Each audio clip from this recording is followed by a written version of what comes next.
무슨 중국 얘기하죠? 예.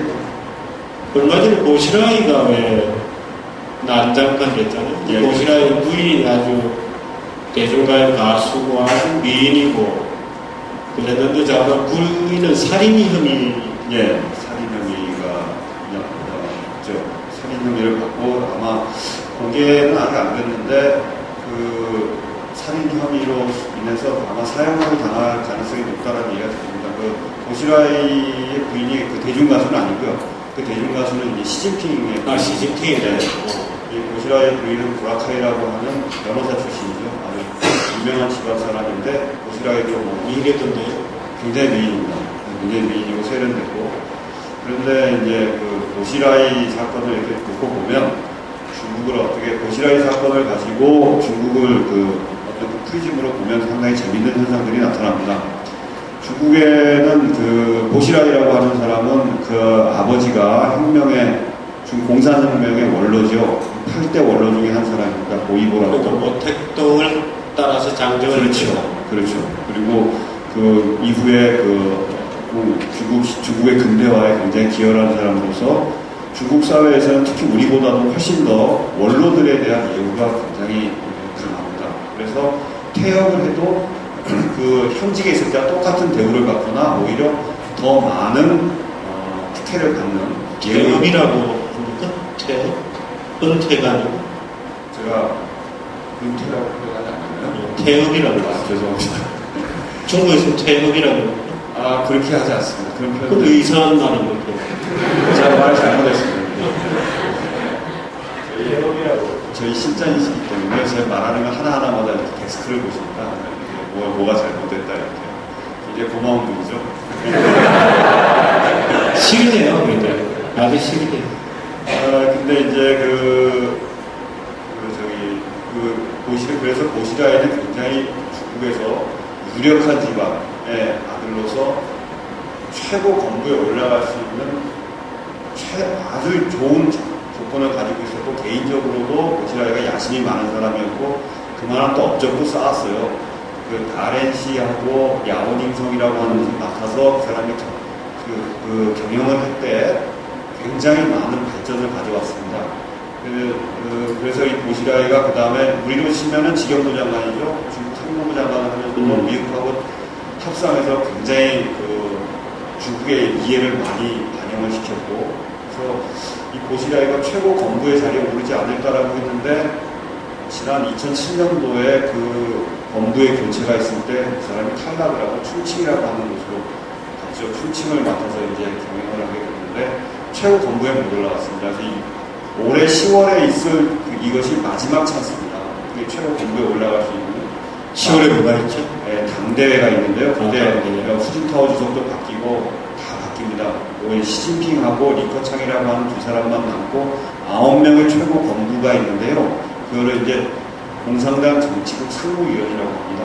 그 상무위원에 9명이 있는데 그중에 2명만 남고 나머지는 다 바뀌는데 그 새로 진입한 7명 중에 1명으로서 고시라이가 그 이전까지 굉장히 유력하다고 얘기를 했었고 이것이 이번에 안 되면 그 사람은 끝난다라는 평이 많았죠. 그래서 고시라이 본인도 굉장히 좀 초조한 상황이었고 2007년도에 한번 이미 실패한 경험이 있기 때문에 이번에는 꼭 돼야 되겠다. 그래서 그 사람이 던진 카드가 뭐였냐면 그렇죠. 그냥 빚을 기업들한테 돈을 내놓으라고 해서 그걸 가지고 가난한 사람들에게 아침마다 모든 집안의 그 가난한 아이들에게 우유를 한 잔씩 주겠다. 그래서 우유도 줬고요. 의료보험 혜택도 굉장히 늘렸고요. 농촌 사는 사람들에게 여러 가지 특혜를 많이 줬습니다.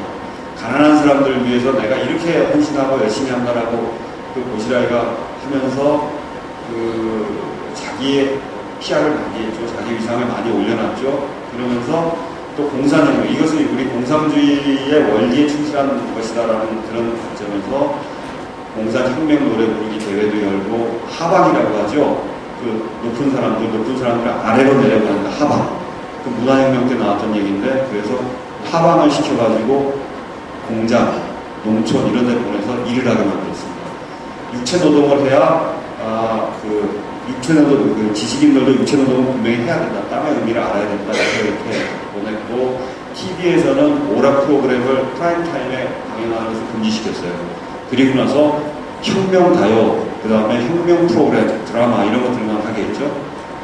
이런 행위들이 이제 중앙정부에서 볼 때는 상당히 튀는 행위로 보였습니다. 튀는 행위로 보였고 그게 위험한 것이었어요. 왜냐하면 극좌적인 모습을 보였거든요. 거기다 포퓰리즘. 대중들의 인기는 많이 올라갔어요. 왜냐하면 또 그 조직폭력배들을 전부 그냥 때려잡아가지고요. 대중들의 인기는 굉장히 많이 올라갔는데 중앙정부에서 볼 때는 중앙정부가 가는 길과는 굉장히 다른 위험한 모험주의적인 노선이었죠. 극좌적인 보시라에는 완전히 끝난 거군요. 예, 그렇습니다. 보시라이는 제가 보기에는 물론 중국이라고 하는 나라가 굉장히 가변적이어서 언제 어떻게 죽었던 패가 다시 살아날지 모르지만 현재의 상황으로 볼 때는 보시라이는 아까 말씀드린 그러한 관점에서 중앙정부에서 이미 견제를 받았고 부인이 살인 혐의로 이미 기소가 될 것이 거의 유력하기 때문에 만약에 그렇게 되면 보시라이는 재기가 좀 불가능하다고 보여집니다. 보시라이 마누라가 보라카이라는 이름인데 네. 그 보라카이가 영국 남자를 독살했다는 거죠. 예, 그렇습니다. 그 내용 관계는요? 내용 관계에 있던 사람으로 알려진 게 2명인데요. 프랑스 사람 하나하고 영국 사람 하나. 이렇게. 그런 얘기네? 예, 이 2사람은 모두 보시라이 일가의 외국에 빼돌렸던 재산을 관리하던 사람으로, 그리고 그 재산의 규모는 지금 현재 알려진 것이 3조 내지 4조 원 정도, 우리 돈으로. 그 정도로 지금 전해지고 있습니다. 보시라이의 네. 도둑놈들. 중국의 불투명성을 얘기하는 거죠. 그러니까 지금 정치국 상무위원 9명이 교체가 되는데, 그죠? 네. 10월 달에 그 교체되는 9명 중에 2명은 이미 정해져 있는 거죠. 예. 하나는 시진핑, 하나는 리커창인데, 시진핑이 국가주석이 되는 거고, 네. 리커창이 총리가 되나요? 그렇습니다. 나머지 7명이 교체 명단은 거의 다 확정이 됐나요? 지금 7명 중에 유력한 사람이 이제 우리 정 실장께서 방금 말씀하신 것처럼 이 시진핑이라고 하는 사람과 리커창이라고 하는 사람은 중국의 양대 계파를 대표하는 사람입니다.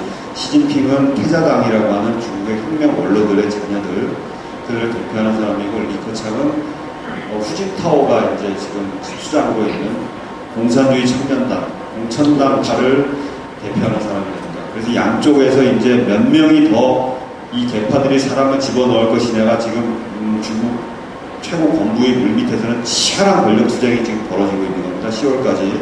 보시라이를 친 것도 그 연장선상에서 볼 수 있는 것이고요.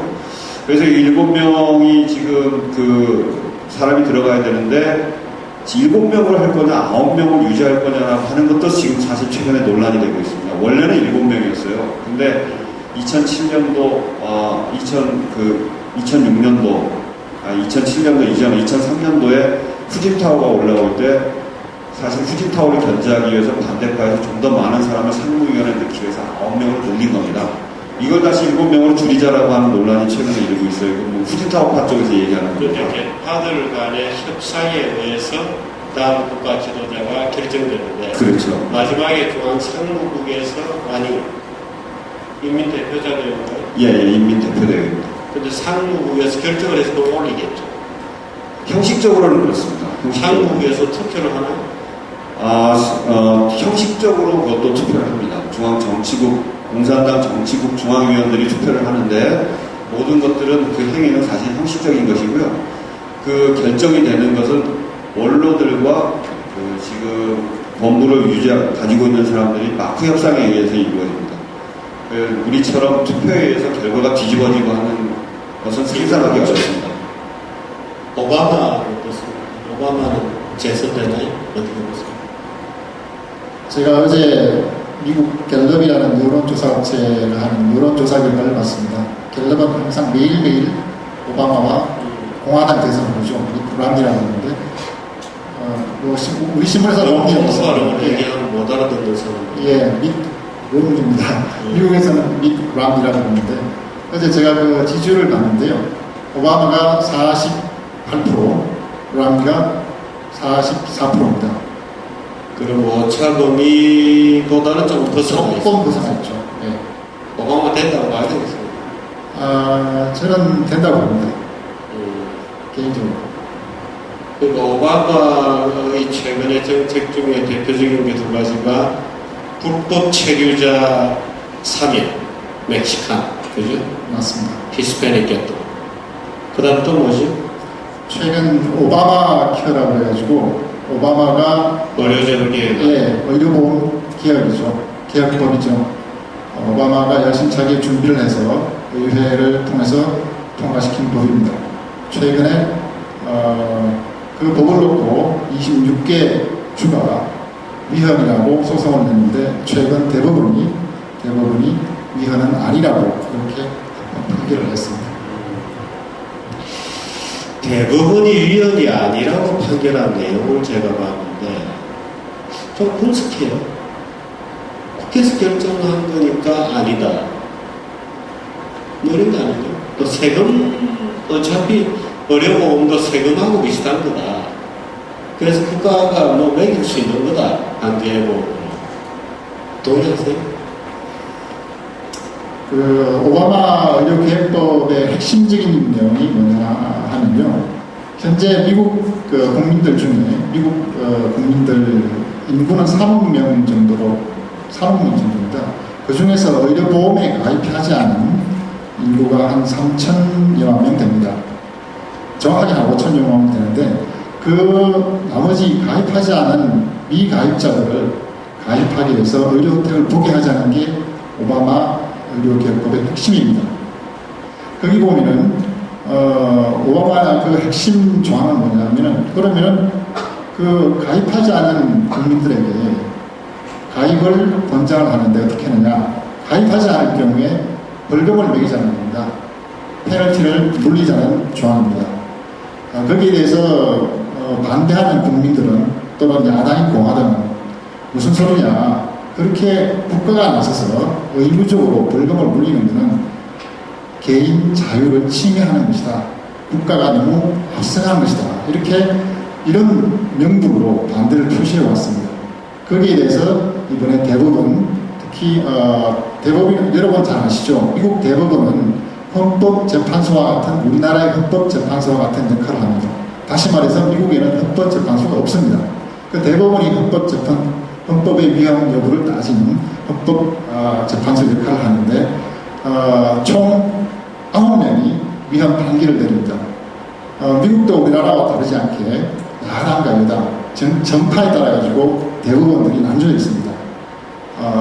9명 중에 4명은 공화당계, 4명은 여당인 민주당 이렇게 나눠져 있었는데 존 로버츠라는 대법원장이 이번에 그 4대4의 팽팽한 균형을 깨고 예상과 다르게 존 로버츠는 공화당 계열이거든요. 공화당 정권이 임명한 대법원장인데 다들 5대4로 위헌 판결이 날 줄 알았는데 그 공화당 계열의 존 로버츠 대법원장이 합헌 판결을 내렸습니다. 오바마의 손을 들어준 것이죠. 그러면서 하는 얘기가 페널티는 일종의 세금이다.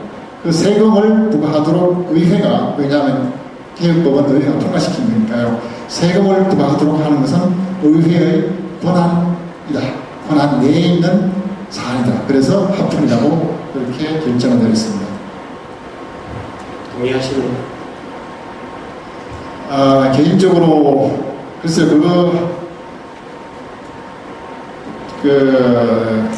미국의 우리 김홍열 특파원이 내가 굉장히 강경한 보수파이기 때문에 지금 말을 잘 안 하는 그 사실입니다.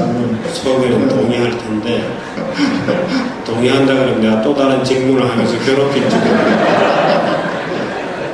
여러분 혹시 미국에 사시다가 오신 분 계세요? 한번 사람들 예 들어보세요. 한 분 계시죠? 몇 년 사셨어요? 5년이요. 살아보셨겠지만은 저도 4년 살았지만 미국은 의료비가 굉장히 비쌉니다. 4인 가족 기준으로 약 $1,000 정도 합니다. $1,000 정도면 우리 돈으로 매월 100만 원을 의료비로 지출을 해야 됩니다. 우리보다 엄청 비쌉니다. 자, 그러면 왜 의료비가 비싸냐 그러면 여러 가지 요인이 있겠는데 예를 들면 이런 겁니다. 오바마가 주장하는 겁니다. 자, 미국에는 불법 체류자들이 3억 인구 중에 불법 체류자들이 약 1,100만에서 1,200만 명이 있습니다.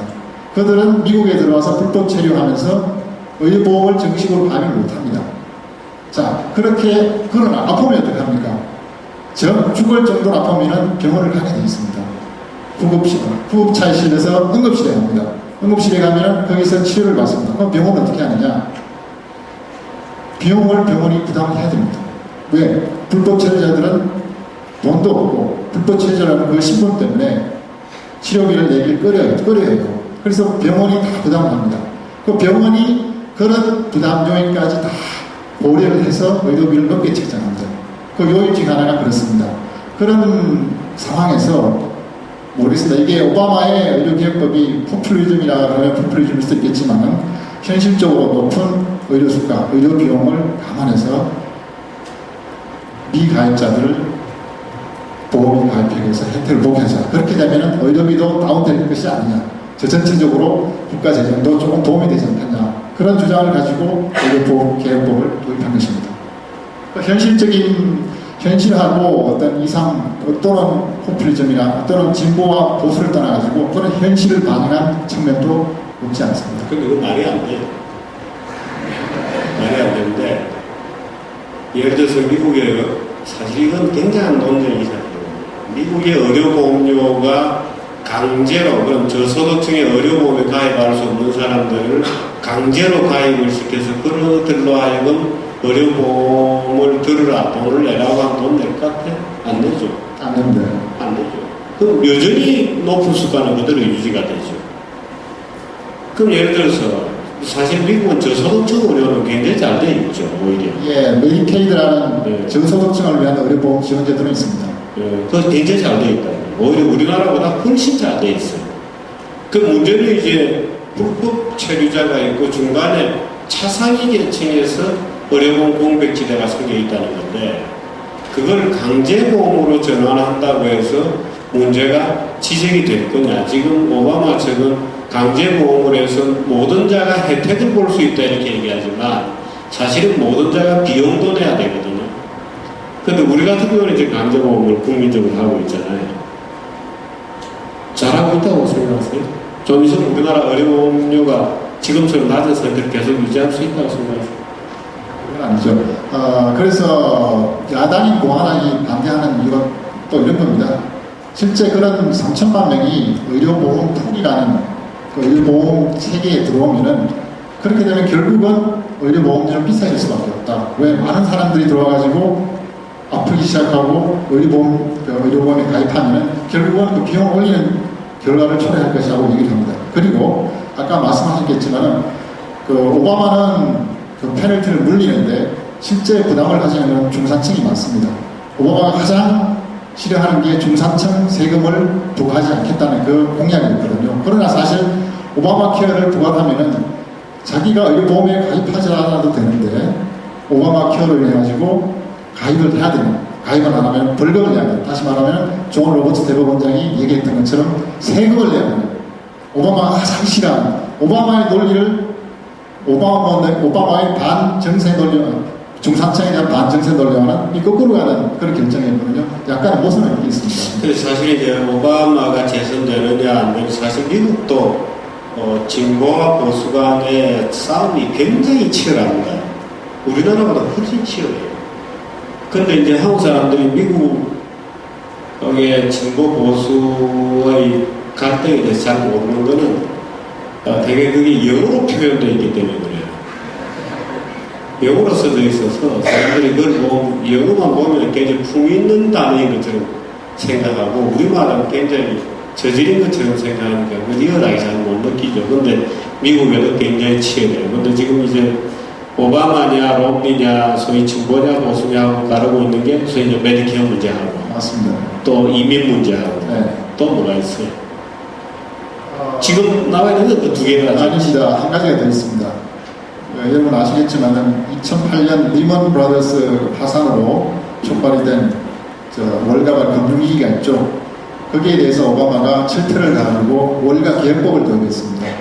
그 월가 개혁법을 가지고 미트 람니가 후보 또는 공화당은 그 개혁법을 자기가 대통령에 당선되면 철폐하겠다는 공약을 갖습니다. 예, 한 상태입니다. 그 월가 개혁안에는 소위 이제 볼그룹이라든지 이제 이렇게 포함되어 있어요. 그리고 약간 이민주도 문제하고 다르진 않을까. 그 이민 문제는 어떻게 되어 있어요? 이 문제도 여야가 진보와 보수가 상당히 첨예하게 맞부딪히는 영역인데요. 오바마가 공약한 건 이렇습니다. 불법 체류자들, 아까 말씀드렸듯이 1,100만에서 200만 정도에 되는 불법 체류자에 대해서 3인을 해주는 방법으로, 예를 들면 자기가 불법 체류자라고 신고를 하고 일정 정도의 세금을 내기만 하면은 3인을 시켜주겠다라고 공약을 했습니다. 거기에 대해서 공화당은 무슨 소리냐, 그건 말도 안 된다. 우선 이민자 유입되는 것을 막아야 된다. 그래서 국경 수비를 강화해야 된다. 그 두 가지 논리가, 주장이 굉장히 극하게 되기 때문에 상태입니다. 오바마가 그렇게 이민개혁법을, 다시 말해서 불법 체류자들을 합법적으로 인정해 주는 것은 일종의 포퓰리즘이라고도 볼 수 있고, 그리고 여러분 아시겠지만 대부분의 이민자들은 민주당을 지지하고 있습니다. 한국에 계신 많은 한국 교민들도 민주당을 지지하는 중입니다. 왜냐하면 민주당은 전통적으로 이민자들에 대해서 굉장히 관용적입니다. 반면 공화당은 강경하게 불법은 불법이다라고 그렇게 맞서고 있습니다. 1200만 명입니다. 예, 그 정도입니다. 미국이 3월이죠. 예. 그럼 1200만, 1300만 정도 잡으면 그냥 5% 정도 됩니다. 맞습니다. 4%의 불법 이민자들이 미국 시민 통계에 다시 잡히면 미국은 또 훨씬 양극화가 심한 사회가 되겠습니다. 그렇게 될 수도 있습니다. 사실 우리가 미국 통계를 읽을 때 조심해야 될 것은 미국이 굉장히 양극화가 심한 신자유주의의 파탄난 경제처럼 보이는데 대부분의 그 밑에 통계가 불법 이민자들 통계들이 많아요. 그래서 실제로 미국의 주류 중산층들은 양극화되고 있지 않다는 겁니다. 그런데 이번에 1200만, 1300만 명이 또 미국 시민으로 편입이 되면 미국의 모든 통계들은 또 급격하게 마치 자본주의가 많은 것처럼 또 바뀌게 되죠. 그 오바마는 또 그걸 가지고 사회가 망하고 있다고 또 선전하겠지. 원래 사기꾼들은 그렇게 하거든요. 그런 시장도 있을 수 있습니다. 예. 그 여러분들도 미국 통계 볼 때 그래서 우리도 조심하시기 바랍니다.